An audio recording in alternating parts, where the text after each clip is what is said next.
Professor Kadra here. Welcome to Pipes 301, Anatomy of a Pipe. Understanding the anatomy of a pipe makes almost every part of the hobby easier. Helps in buying pipes, cleaning pipes, discussing shapes, understanding the engineering, and diagnosing problems with your smoke, which is very important for a newcomer.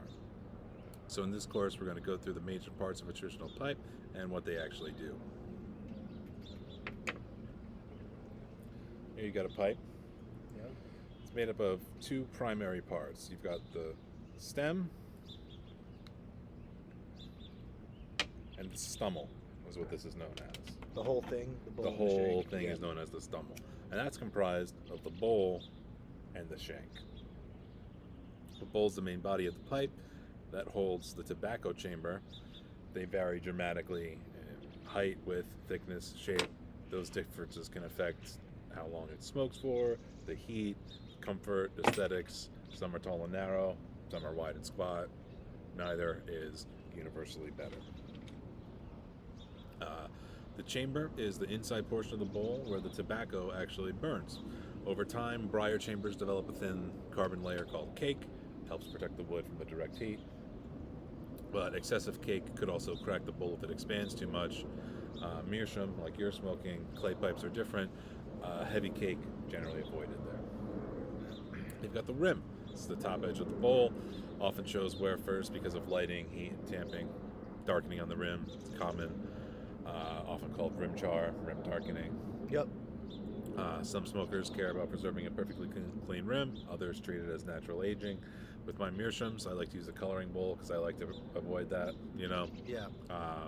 With my briars, like it's just kind of it's a consequence of the fact that fires going nearby. Yep. Then you've got the shank. Shank connects the bowl to the stem. Inside the shank is the airway, carries the smoke. Shank length and thickness affect obviously aesthetics, balance, sometimes smoking characteristics. Longer shank, slightly cooler smoke. Might also feel a little bit more elegant. Then you've got the stem. Stem is the mouthpiece attached to the shank. Traditionally, they're made of vulcanite, acrylic, occasionally other materials like horn. Vulcanite, it's softer in the mouth, but it can oxidize over time. So while it is more comfortable, it does have some limitations. Acrylic is shinier and more durable, but it's often harder, so it's a bit less comfortable. That would be this acrylic? That's acrylic. Yeah. Then you've got this part here called the bit. That's the part of the stem that gets held in your mouth. Comfort here matters a lot more than many beginners realize. A well-cut bit can dramatically improve the comfort when you're clenching your pipe. And then at the end, you have the button. That's the raised lip near the end of the stem. Holds the pipe comfortably in the teeth. Too sharp, becomes uncomfortable. Too soft, doesn't hold the pipe well in your teeth. So good stem work is really a sign of a well-crafted pipe. This part here is called the tenon, and that corresponds to this part here called the mortise of that mortise and tenon joint. That's what holds the stem to the shank. It's just friction, basically. Friction, yep. Airway is the channel the smoke travels through. The draft hole is the hole at the bottom of the chamber where the airway enters the tobacco chamber. Sometimes where I showed you the tenon, there might be a filter system. Some pipes have them, much more common in Europe than the United States. Right.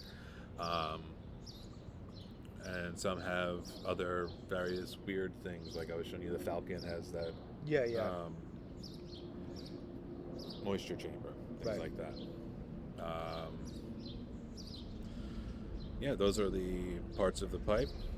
I know that wasn't the most dynamic of courses, but did you have any questions about things that we were talking about, things that we talked about? Well, you mentioned in the beginning of the video, how this can be helpful in knowing how to diagnose problems and what to look for. You talked about the elegance and stuff. What would be some examples of problems that someone might have that, how that relates to the parts of the pipe?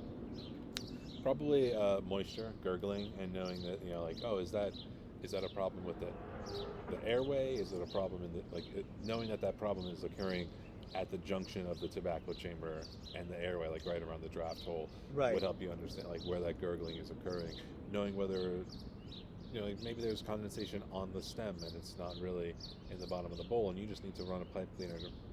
Right. To I get do some that a of that lot. A lot of condensation. times, as I'm getting my technique down, and been having less moisture. Most of these things, like I said, come down to excess moisture, and you'll have some moisture no matter what. I think even experienced pipe smoker, it's just part of the deal.